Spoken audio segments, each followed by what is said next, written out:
En Radio Portales de Valparaíso presentamos Revelando.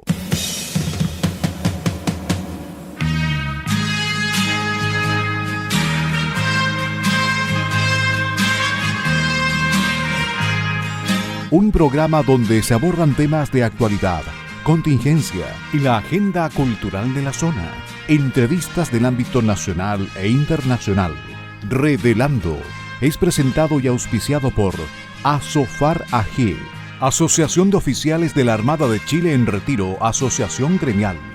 Con ustedes, Revelando en Radio Portales de Valparaíso.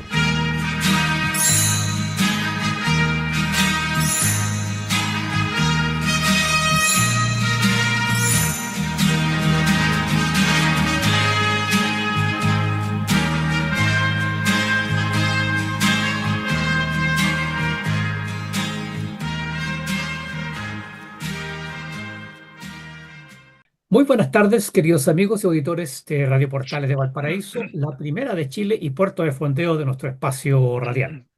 Hoy, viernes 27 de marzo de 2026, estamos dando inicio a un nuevo programa de Revelando que los acompaña de lunes a viernes de 6 a 7 de la tarde. Y hoy, como todos los viernes, junto a ustedes, Francisco Muñoz Pinto y Mario Materuna Morales, conductores de Revelando de el día viernes.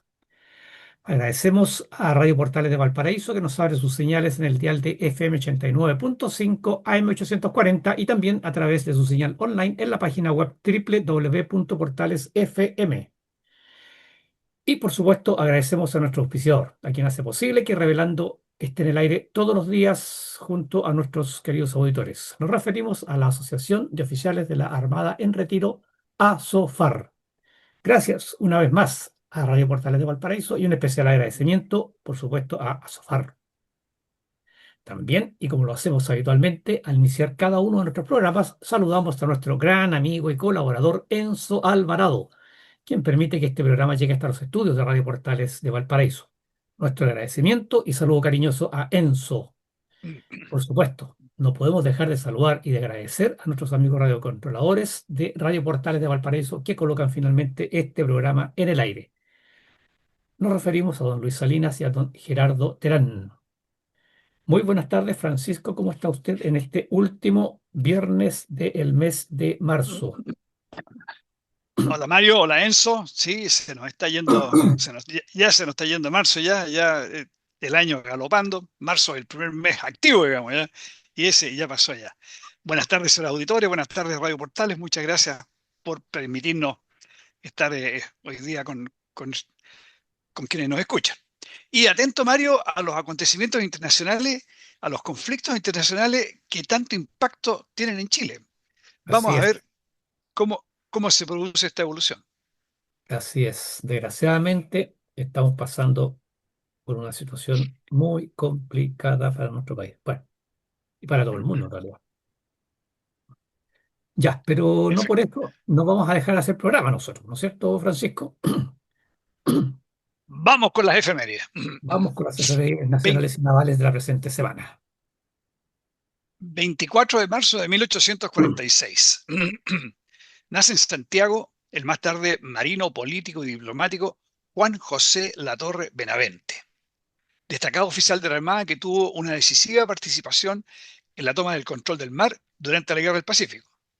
Al mando del blindado Cochrane, participó en el combate de Angamos, donde fue capturado el monitor Huáscar y en el que perdió la vida el almirante Miguel Grau, que significó la destrucción casi total del poder naval peruano. Fue comandante en jefe de la escuadra y una vez retirado del servicio en 1890, fue elegido senador por la provincia de Valparaíso por 2 periodos y luego se desempeñó como consejero del Estado y ministro de Relaciones Exteriores.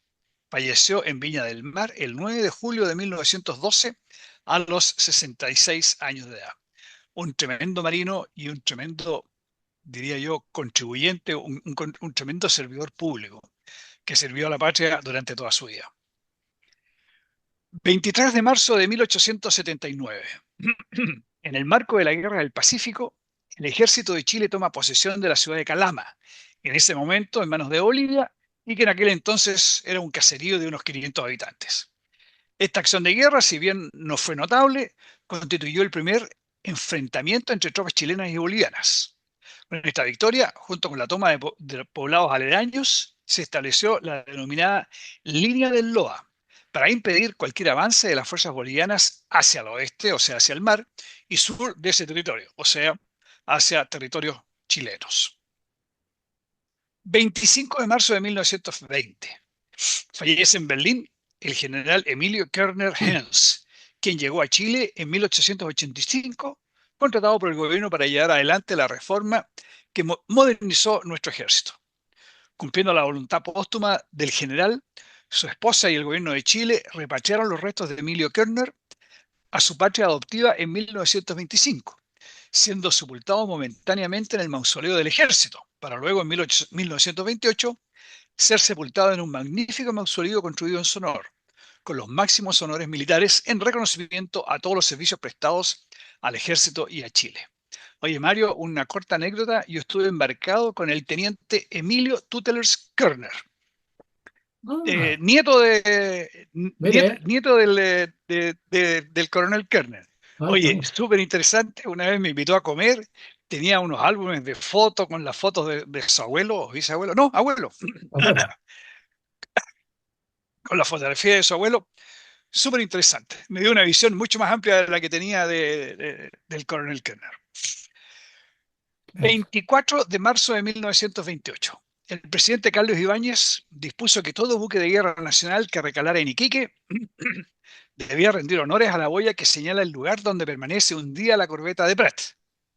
El primero que cumplió esta norma fue la corbeta General Baquedano, cuando regresaba a Chile luego de su viaje de instrucción de guardiamarinas y grumetes. ¿Cuántas veces, Mario, rendimos honores a la boya recalando de Iquique o zarpando de Iquique? Muchas. 21 de marzo de 1930. Nace la Fuerza Aérea Nacional, actual Fuerza Aérea de Chile. Todo el material de vuelo, la mayor parte de los oficiales y un número importante de la gente de mar del Servicio de Aviación Naval, además de la Base Aeronaval de Quintero, pasan a formar parte de la nueva institución. También acogió al Servicio Aéreo del Ejército. Su misión establece defender a la República de Chile por medio del control y uso en beneficio propio del espacio aéreo, participar en la batalla de superficie y apoyar a fuerzas propias y amigas, con el propósito de contribuir al logro de los objetivos estratégicos que la política nacional le fija a las Fuerzas Armadas. Es interesante ver aquí cómo está vinculada, viendo la misión de la Fuerza Aérea, la política nacional con las Fuerzas Armadas. Así es. 26 de marzo de 1979. Un equipo de buzos dirigido por el contraalmirante Francisco Yoho logra extraer desde el fondo de la rada de Iquique la baranda de Toldilla la Esmeralda, madero de 8 metros de largo que corría de banda a banda, el que pasó a formar parte del Museo Naval instalado en la histórica ciudad. Desde Toldilla y apoyado en esa baranda, Arturo Prat arengó a su dotación la mañana del 21 de mayo de 1879. Hay más de alguna pintura donde aparece Arturo Prat arengando a su tripulación apoyado en esa baranda. 21 de marzo. Hay varios recuerdos del 21 de marzo. 21 de marzo, Día Internacional de la Eliminación de la Discriminación Racial. Día Internacional de la Poesía. Día Internacional de los Bosques. Día Mundial del Síndrome de Down. Todo eso es el 21 de marzo. 22 de marzo, Día Mundial del Agua. Elemento cada día más observado, estudiado y cuidado. 24 de marzo, Día Mundial de la Tuberculosis. Oye, y la tuberculosis que en Chile estaba prácticamente erradicada, rebrotó. Y hoy día es nuevamente un problema. Y rebrotó curiosamente a raíz de la aparición ¿cómo se llama? Del SIDA, del VIH. Porque uno de los efectos del SIDA es, ¿cómo se llama? Debilitar el sistema inmunológico de las personas. Inmunológico, claro. Y las personas con SIDA, claro, y las personas con SIDA empezaron a agarrar los pocos microbios, bacterias creo que son, de la tuberculosis que andaban dando vuelta y permitieron que la tuberculosis rebrotara en el país. Claro, Eso es lo que sí. teníamos prohibido, Mario. Ahí que me quedó dando vuelta la efeméride del fallecimiento del general Kerner y qué significativo es que él, siendo alemán, haber vivido toda su vida en Alemania, haber hecho una carrera en Alemania porque llegó aquí a Chile por un periodo de De tiempo. coronel, 30 coroneles, claro. Claro, efectivamente, ya muy antiguo. Su voluntad haya sido que sus restos reposaran acá en Chile, en su patria adoptiva. O sea, qué impresionante eh, el El grado, arraigo que tomó por el, claro, el grado el de grado de arraigo. arraigo que tomó por Chile. Sí, sí, qué Bueno, bonito, y ¿no? no sé, parte de su descendencia quedó aquí en Chile. Además, Estamos hablando, yo contaba la historia de su nieto, Emilio efectivamente, Tuteles Kerner, además descendiente directo de Emilio Kerner, que se quedó aquí en el país. nos dejó una noble descendencia el general Kiernan. No solamente modernizó al ejército, sino que además dejó una noble descendencia acá en nuestro país. Qué bonito, digno de destacar. Ya pues, entonces vamos ahora con el segundo tema, perdón, con el primer tema de la pauta, mejor dicho, que como ya es tradicional, perdón, en nuestro programa, son las historias de Valparaíso. Y en esta oportunidad vamos a compartir con nuestros queridos auditores una breve reseña de lo que fue el gran incendio de Valparaíso de 1843. Em, ya para esto hemos tomado como referencia, eh, perdón, Francisco, me apoyo un momentito haciendo algún comentario porque se me perdió Claro. el archivo Oye, acá de, bueno, por mientras Mario, algo que le pasó a Mario, ajá, con el, efectivamente, la referencia que va a usar Mario es el blog Valparaíso 1851, Historia de los Bomberos de Chile. Y estoy observando aquí, en realidad no es una fotografía, pero la verdad que es impresionante la pintura que estoy observando, Valparaíso en llamas, o gran parte de Valparaíso en llamas, y cómo logra el artista iluminar la bahía, o sea, o mostrar cómo se habría visto la bahía de Valparaíso iluminada. Y por mientras Mario busca lo suyo, vamos a partir. La lectura de la historia del Gran Incendio de Valparaíso dice que a partir del año de 1840 se observa en Valparaíso una acelerada actividad comercial y simultáneamente se desarrolla una arquitectura combustible, compuesta principalmente por edificios de madera. No sí, obstante, la capacidad de extinción de incendios estaba basada en Francisco. técnicas de apagado en seco. Sí, Sí. Francisco, no, que no era ese el archivo, justamente, que yo en realidad no era ese el archivo, por eso aquí tengo el archivo ya correcto, ya que no era ese el archivo que yo quería leer. Ya, ahora sí vamos Ah, con ya, la, ok. con Ahora, la, lo que leí es válido igual, dígame, es legítimo. Dale. sí, es legítimo, pero es que no está en el orden, Francisco. Es otro, Ya. No, está leyendo está perfecto. un No, archivo que no está actualizado.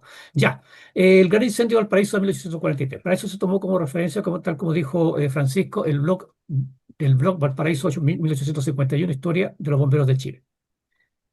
A partir del año 1840 se observa en Valparaíso una acelerada actividad comercial y simultáneamente se desarrolla una arquitectura combustible compuesta principalmente por edificios de madera. No obstante, la capacidad de extinción de incendios estaba basada en técnicas de apagado en seco.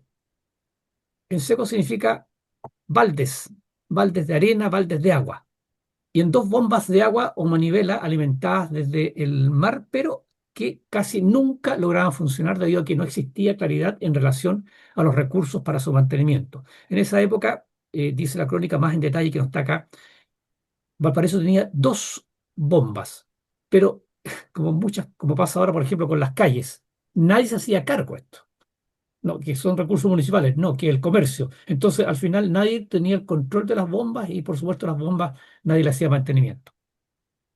El miércoles 15 de marzo de 1843, cerca de las 20:30 horas, se produjo un gran incendio, uno de los mayores que ha sufrido la ciudad, en el almacén de artículos navales de Julián y López, cuya propiedad estaba ubicada en la calle de la Aduana, hoy calle Arturo Prat, que pertenecía al acaudalado caballero santiaguino don Juan de Dios Correa. El fuego se extendió con una rapidez asombrosa entre la plaza de los tribunales y la quebrada del Almendro, hoy calle Urriola. Se dice que un muchacho del citado almacén, perdón, me detengo un minuto, se extendió no hacia hacia el Almendral, no hacia la Plaza de la Victoria, sino que se extendió hacia el sector del puerto, ¿ya? De ahí hacia la plaza, hacia la plaza de los tribunales, donde está ahora el edificio de la Armada de Chile, donde está el edificio de los tribunales.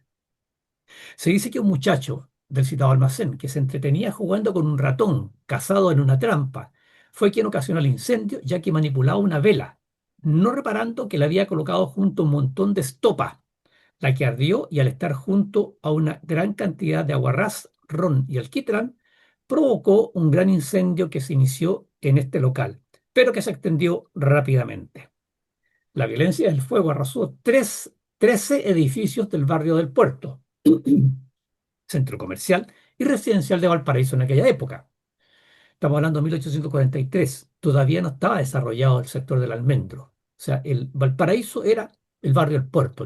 Ese era el sector comercial y residencial de Valparaíso, reduciendo a escombros importantes inmuebles, entre ellos el edificio de la aduana, en cuyo interior se guardaban 3.000 bultos de mercadería, donde solo en ese lugar las pérdidas y perjuicios de ese desastroso siniestro subieron a los 709.000 pesos, llegando a un total de 2 millones de pesos la pérdida total que provocó el incendio.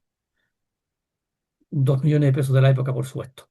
Los cuantiosos daños y pérdidas de los afectados, enorme cantidad para aquella época, cuando el comercio apenas se comenzaba a incrementar. La prensa de la época señaló sobre la actuación de las bombas. El gran incendio de Valparaíso, las dos bombas movidas a mano y de muy escaso poder, se descompusieron después de un trabajo enteramente ineficaz.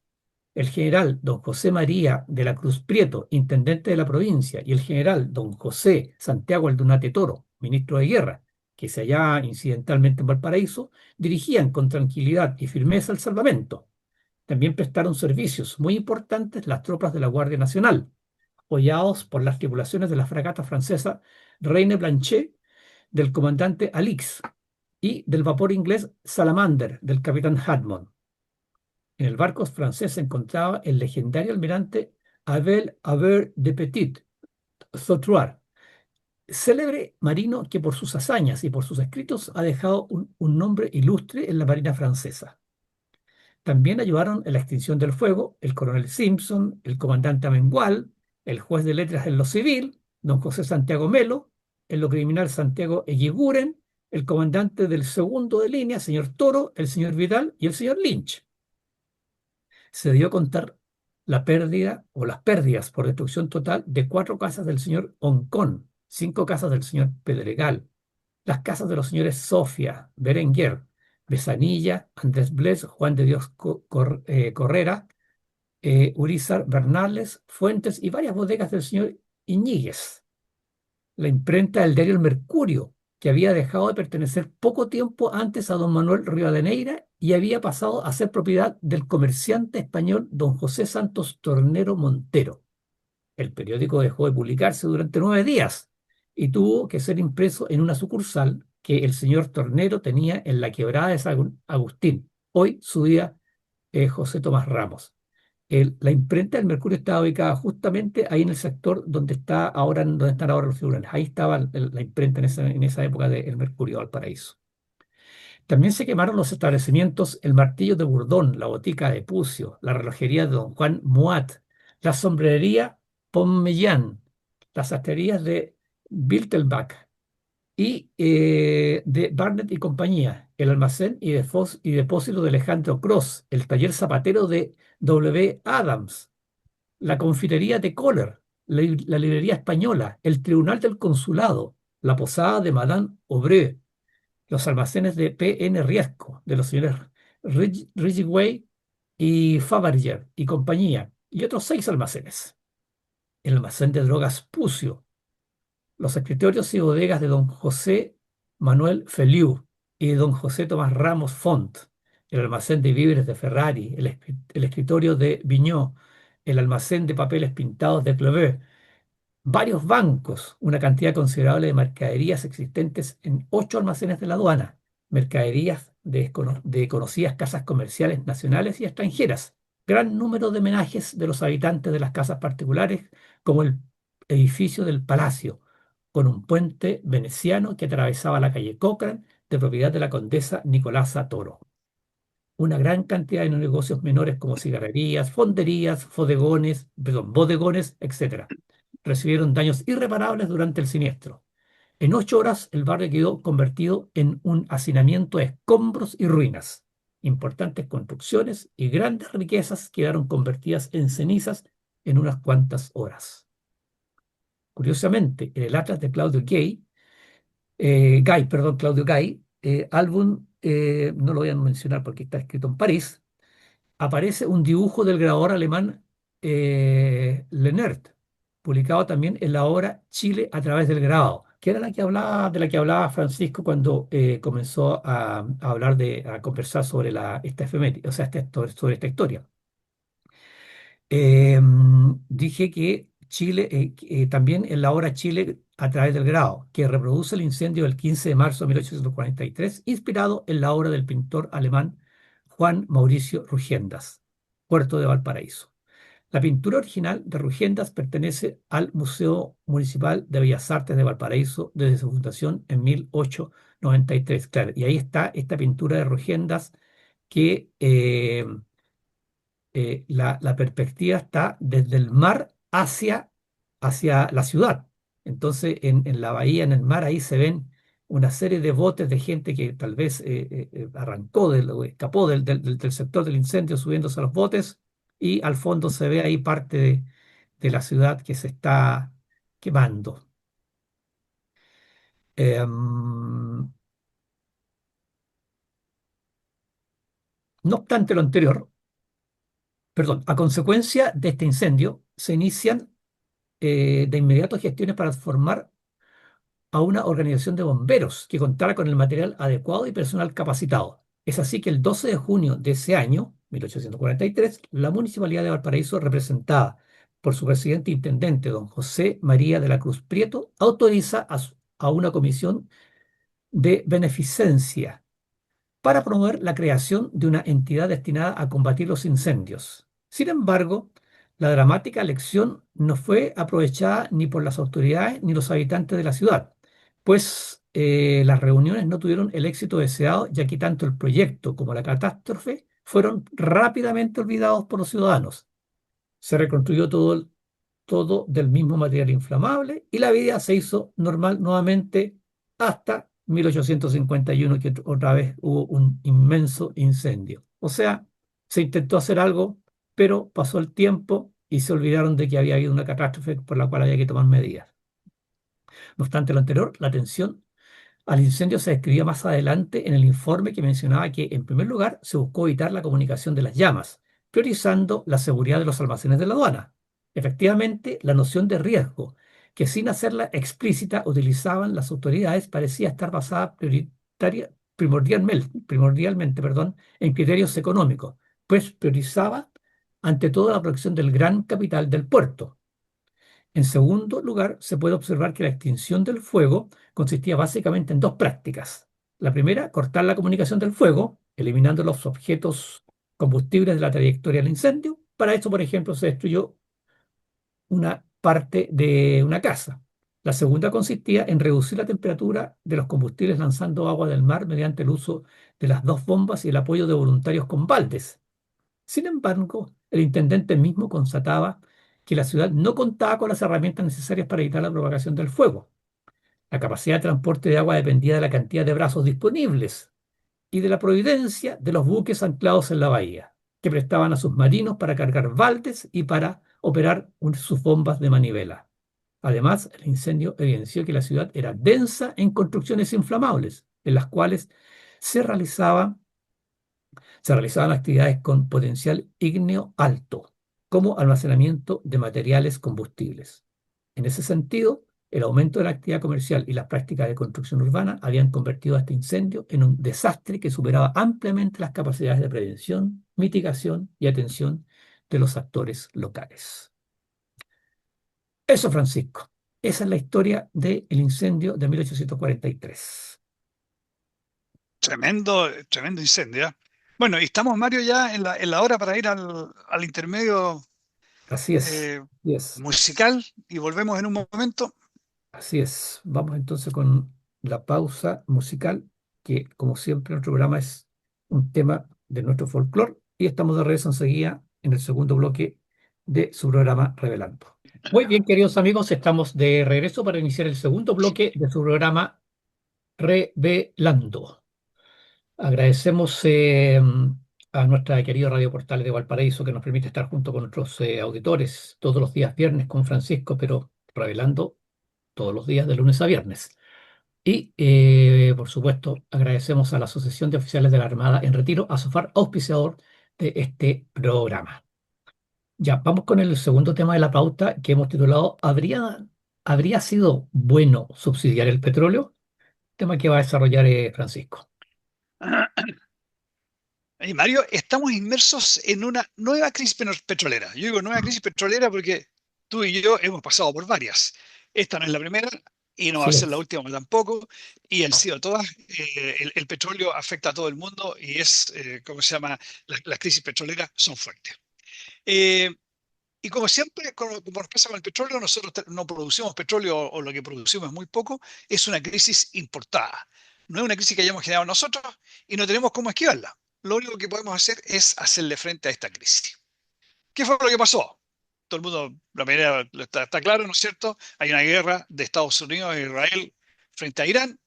Esta guerra llevó al cierre del estrecho de Hormuz. Es un paso estrecho en el Golfo Pérsico o Arábigo, por donde pasa el 20% del petróleo mundial. El corte de este 20% de petróleo generó una escasez y obviamente al haber una escasez significó una tremenda alza en los precios internacionales. El precio del barril de petróleo ha subido significativamente y no se prevé que este tema se vaya a solucionar en el corto plazo. ¿Qué más pasó? Esa es una parte del problema. ¿Cuál es la otra parte del problema? Hemos hablado con anterioridad y otros también lo han hecho, salió en la prensa, ¿no es cierto? El gobierno del Frente Amplio y del Partido Comunista habían dejado el país muy endeudado y sin recursos. Todo el mundo habla de las arcas fiscales vacías. Había que apretarse el cinturón porque había que pagar la fiesta. Pero además, esto era yo me acuerdo, no era lo que más se mencionaba, pero se mencionaba también, había que cruzar los dedos para que no hubiera una emergencia, porque no había reservas para enfrentar esta emergencia. ¿Y qué pasó? Se dio el peor escenario. Apareció la emergencia del petróleo y nos encontró con los pantalones abajo, sin reservas para enfrentarla. Esa es la situación que había que solucionar. ¿Qué decidió el gobierno? El gobierno decidió, como lo decidieron la mayoría de los gobiernos del mundo, que había que pagar el nuevo precio. Los usuarios, la gente que consume petróleo, tenía que pagar el nuevo valor internacional del petróleo, estableciendo algunas ayudas para aliviar la situación de los más necesitados. Hay subsidio al transporte público, la locomoción colectiva y también a la parafina. La parafina es un elemento muy usado especialmente para calefaccionarse ahora que viene el invierno, o se aproximan días más fríos, en general en gente de más escasos recursos. El resto, cada uno paga el nuevo valor de combustible. Bueno, esa fue la decisión. Y si no hubiera sido eso, ¿quién paga si yo quiero usar mi auto? ¿Quién, el gobierno? Si quién es el gobierno, la plata del gobierno es la plata mía. ¿Quién va a pagar ¿cómo se llama? El alza de los combustibles. ¿Quién si no? ¿Qué otra alternativa existía? ¿Quién si no que cada uno se hiciera cargo? Bueno, ¿qué piden los que se oponen a las medidas del gobierno, los que están vociferando en el Congreso, que salen a las calles, etcétera? Se solicitan diversas fórmulas, como hacerle una inyección de recursos al Fondo de Estabilización de Combustible, que el Estado se endeude, mitigaciones y cosas similares. Que al final, todo eso, todas esas medidas que se piden son subsidios. O sea, están pidiendo subsidiemos el petróleo. El punto con el subsidio es que el que se ve más beneficiado con los subsidios es el que más consume. Supongamos una familia de dos personas mayores, que ya su hijo no viven con ellos, marido y mujer, cada uno tiene un auto, tienen dos autos, cada uno anda en su auto para atender sus deseos y necesidades.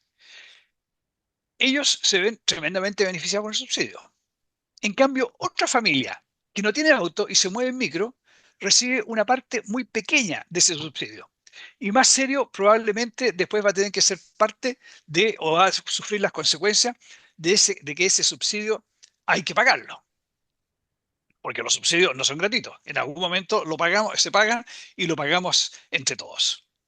¿Era justo subsidiar los combustibles? Desde mi punto de vista, claramente no. Porque efectivamente no es una distribución uniforme. Los que se ven más beneficiados con los subsidios no son los más necesitados. Otro punto es que subsidiar el petróleo es subsidiar un agente contaminante. A mí me llama mucho la atención ver las personas que están reclamando por subsidio al petróleo, son los mismos que en otras oportunidades levantan las banderas del medio ambiente. Entonces, no tiene consecuencia. O estoy porque quiero que el petróleo sea más barato, o quiero cuidar el medio ambiente, porque el petróleo, nos guste o no nos guste, es un agente contaminante. Bueno, ¿qué hacemos con esto? ¿Cómo lo enfrentamos? Otro viene el cinturón y tenemos que apretarnos ¿cómo se llama? Tenemos que apretarnos el cinturón un poco más. Esa es la realidad que nos tocó vivir. Si algo, supongamos, en el mercado mundial costaba 1.000 pesos, que era más o menos lo que costaba el precio de la benzina, y ahora vale 1.500 pesos, tenemos que pagar los 1.500 pesos. Si no, ¿quién lo va a pagar? Se lo vamos a pedir al Estado, y ya sabemos, el Estado somos todos.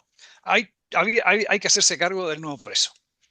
Si hubiera habido reserva, el Estado podría haber ayudado a un aterrizaje más suave, pero igual en el corto plazo habríamos tenido que llegar al valor real de los combustibles en el mercado internacional.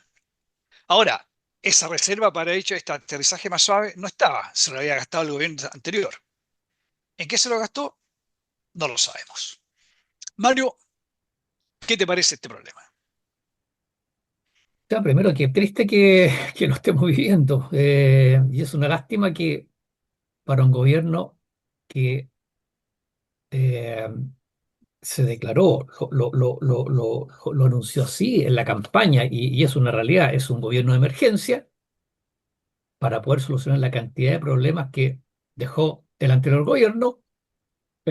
Ahora, además, se le sume este problema, esta guerra allá en el Medio Oriente. Entonces, es tremendamente lamentable, muy lamentable, pero eh, aquí había dos formas de enfrentar el tema, ¿no es cierto? El problema. Uno, que usted lo comentó en detalle, uno hacer el papel del populista, ¿no es cierto? Y continuamos endeudándonos más, pues, o sea, porque usted lo mencionó, reservas cero. El gobierno del señor Boris se gastó todas las reservas que teníamos y mucho más, porque sobreendeudó el país. Entonces, continuamos endeudándonos. El problema es que, claro, endeudarse para subsidiar, no sé, el alza del petróleo, pero esa cuenta, ese crédito, ese préstamo que se pide a los bancos internacionales, que es lo mismo que hace uno en la casa con un banco, no sé, pues de la plaza. Eh, ¿Quién lo paga? Lo pagamos nosotros mismos, pues. Si lo pagamos nosotros mismos, con la única diferencia, que usted lo decía, que ahí lo pagan todos, desde el más rico al más pobre. Entonces, desgraciadamente, nos hemos mal acostumbrado como país a estas bonificaciones universales. ¿Se acuerda? No, no es el tema bonos, Francisco, tenía otro nombre. Se me escapa en este minuto estas plata que entregó el Estado. ¿Se acuerda que en la pandemia que no les gustó a la oposición de la época del presidente Piñera de que fueran focalizados, tenían que ser universales para todos, Universales, claro, ¿no es claro. cierto? Que usted lo mencionó, o sea, Que es algo que nunca logré entender de gente de izquierda que dijera, no, no ayudemos a los más pobres, ayudemos a todos. No lo entendí. claro, así es, pues, bonos universales. Entonces ahí esos bonos benefician a moros y cristianos, pues, a los que son muy afectados por estas crisis y a los que son poco afectados por las crisis. Endeudémonos. Ya, ¿y quiénes pagan después? Lo misma historia, los que son menos afectados y los que son más afectados. Entonces, yo creo que lo que está haciendo el gobierno actual, el gobierno en este minuto, es lo correcto. Tratar de enfrentar el problema ser realistas, y realistas, entre paréntesis, realistas, responsables, pero también afrontando la realidad que tenemos, que estamos un país que estamos sin recursos, no es un país que está en quiebra, entre paréntesis, pero es un país que no tiene recursos a donde echar mano, no tiene ahorros. Eh, y bueno, y tratar de paliar en lo que más se pueda a la gente la que más sufre. O sea, esto de, ¿no es cierto?, de subsidiar justamente el precio o de congelar, no congelar, sino que subsidiar el precio de la parafina, claro, porque la gente con menos recursos utiliza la parafina para calefaccionarse. Subsidiar, ¿no es cierto?, o tratar de congelar o paliar los precios de la locomoción colectiva, porque la gente que menos recursos tiene es la que utiliza locomoción colectiva. Y fíjese que, muy cortito, último detalle. He estado escuchando, porque sabemos que la izquierda son frases, clichés que establece. Entonces, me he dado cuenta que eh, eh, el mote ¿no es cierto? Esta frase es que el gobierno está en contra de la clase media. Ojo, tiene un doble lectura. Una, que ellos se dan cuenta que el gobierno lo está haciendo bien, ayudando a los más pobres en lo que se puede. Pero entonces, como ya no pueden echar mano, no pueden abusar de los más pobres para en su nombre, ¿no es cierto?, atacar al gobierno, entonces ahora se lo hacen en nombre de la clase media. No sé si se ha fijado, Francisco, estos Sí, diputados. se van Es- adecuando dependiendo de, claro. no, y es lo que está, y ese es el discurso que de ahora. No, el gobierno no está en contra de la clase media. Bueno, tendremos que apretarnos el cinturón, pues hay que apretarnos el cinturón. Esto no es un problema que lo generó el país, no lo generó nadie de ningún chileno, no lo generó este gobierno. Es un problema que viene exportado al extranjero. ¿Y qué diablos? ¿Qué vamos a hacer? No tenemos otra solución, más que ser Oye, responsables. yo ya le hice un hoyo al cinturón y ahora voy al talabartero para que le haga el segundo hoyo. Sí, no, y es una lástima, es una pena. O sea, efectivamente, porque esta cuestión no solamente los combustibles, después viene el alza, ¿no es cierto? Porque el combustible, no sé, la panadería que usa un horno que es a petróleo, va a tener que subir, porque le sube el precio del petróleo, va a tener que subir el costo del pan. O sea, el transporte de las frutas y verduras desde las chacras a la feria se hace en un camión que usa combustible, también van a ser afectados esos precios, pero no podemos esconder la cabeza bajo la tierra y cualquiera de ¿no es cierto? Y hacer cuenta que aquí no pasa nada, pues. Eso es irresponsable. Bueno, esa es la realidad, desgraciadamente, y es una pena. Vamos, Eh, Mario, al siguiente punto. sí, vamos entonces con el próximo tema que hemos titulado Abuso de beneficios. Eh, a ver, hace pocos días un reportaje del canal 24 Horas reveló un millonario financiamiento proveniente de Noruega hacia comunidades lazquenche en Chile. Ahora, ¿qué tiene de raro esto? Muchas ONG que ayudan, digamos, sobre todo a gente, ¿no es cierto?, de las etnias originarias.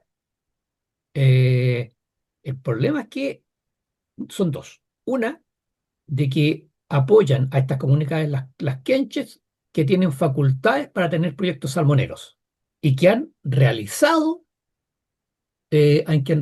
acciones para tener proyectos salmoneros. ¿Y cuál es otro problema? Que estas ONG noruegas reciben recursos del Estado de Noruega. ¿Y cuál es el tercer? Yo hablé dos, ahora y son tres. ¿Y cuál es el tercer problema? De que Noruega y Chile, en ese orden, son los mayores productores de salmón.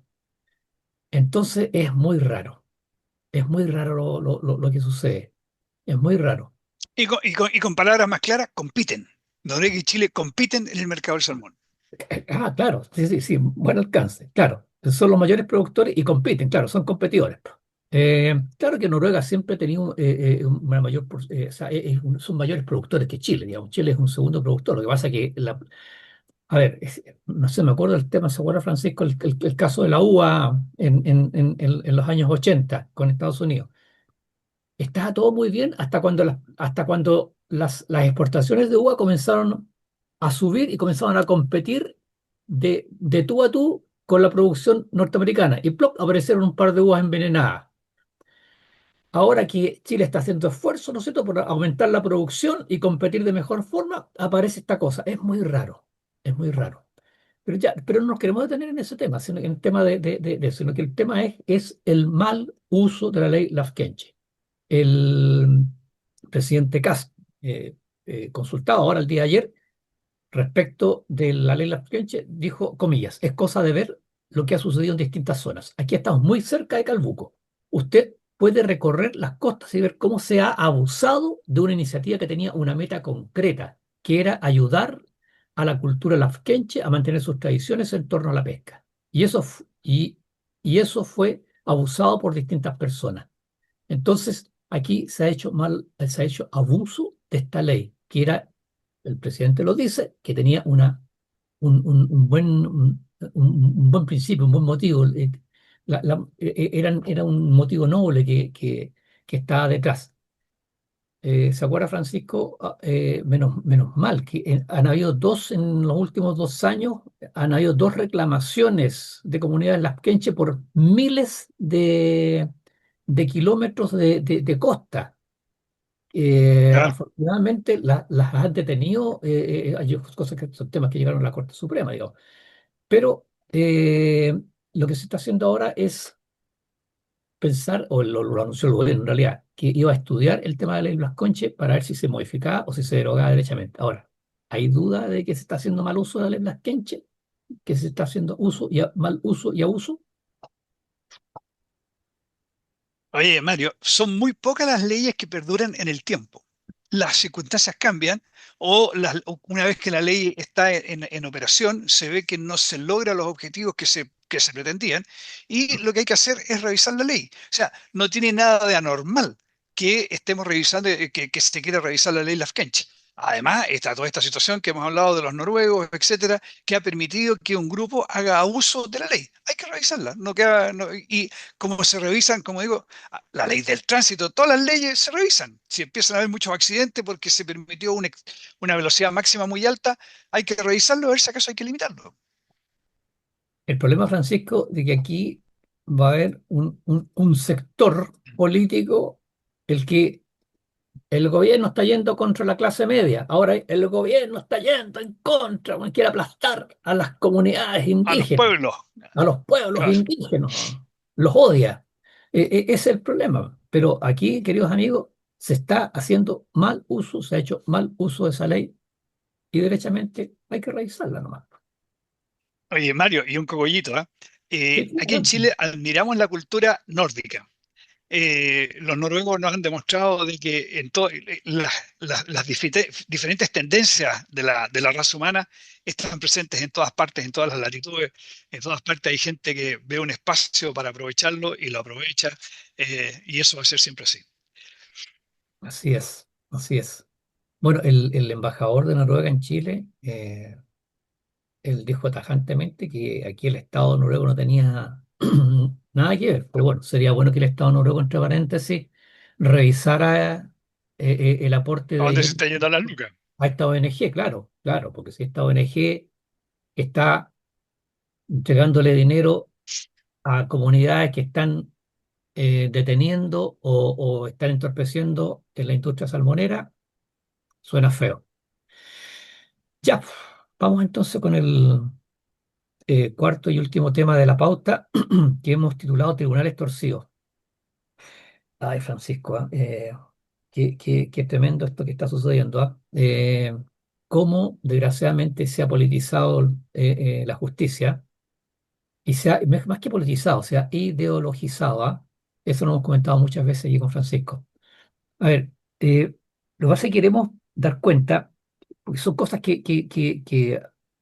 perdón, estas cosas que nosotros conversamos con Francisco no son inventadas, digamos, son cosas que tomamos del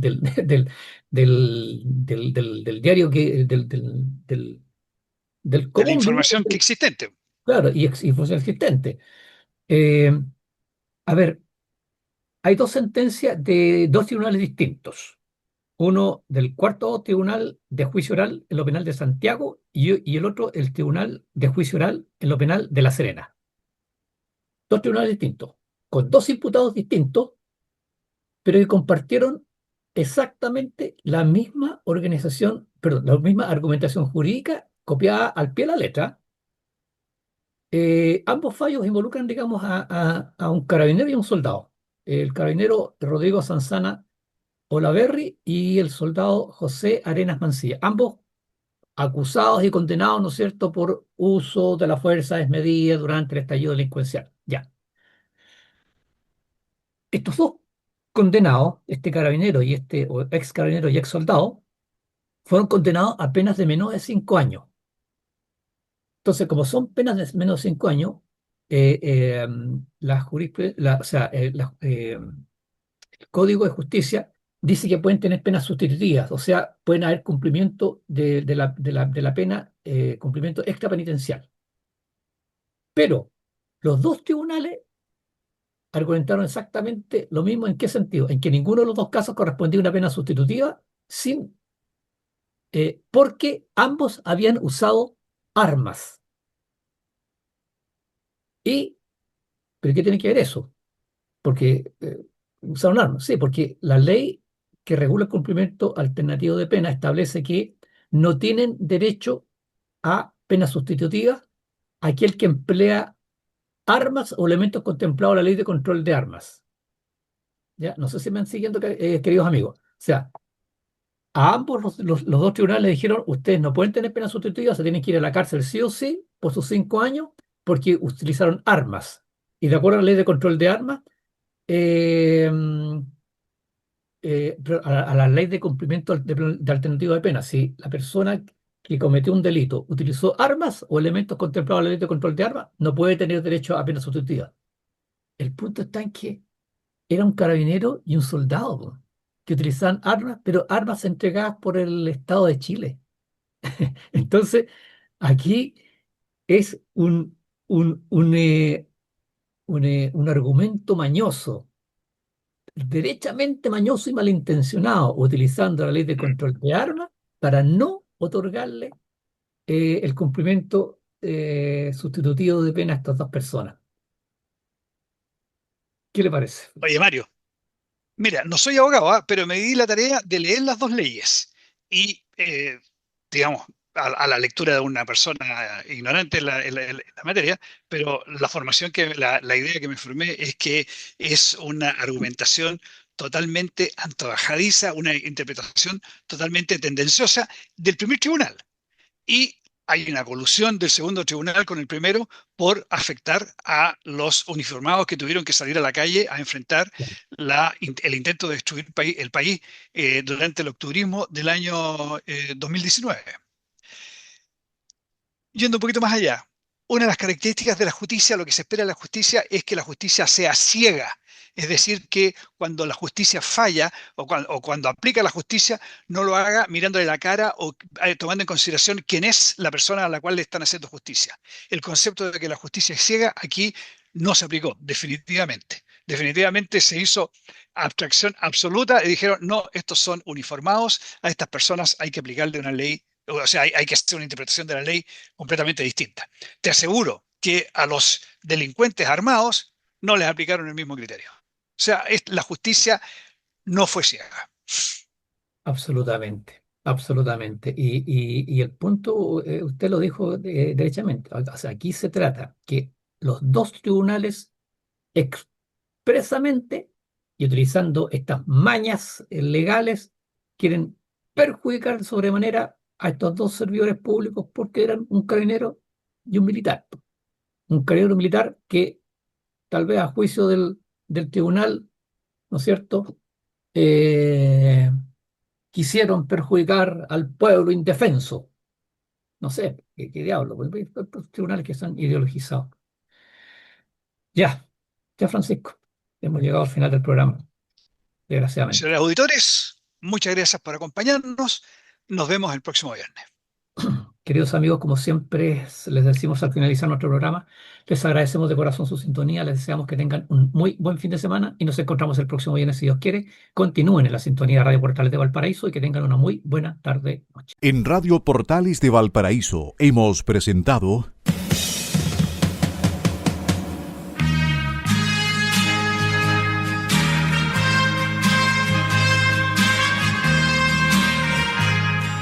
Revelando, un programa donde se abordan temas de actualidad, contingencia, entrevistas del ámbito nacional e internacional.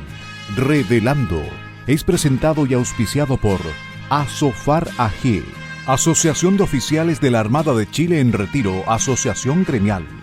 Sintonícenos en un próximo programa. Buenas tardes.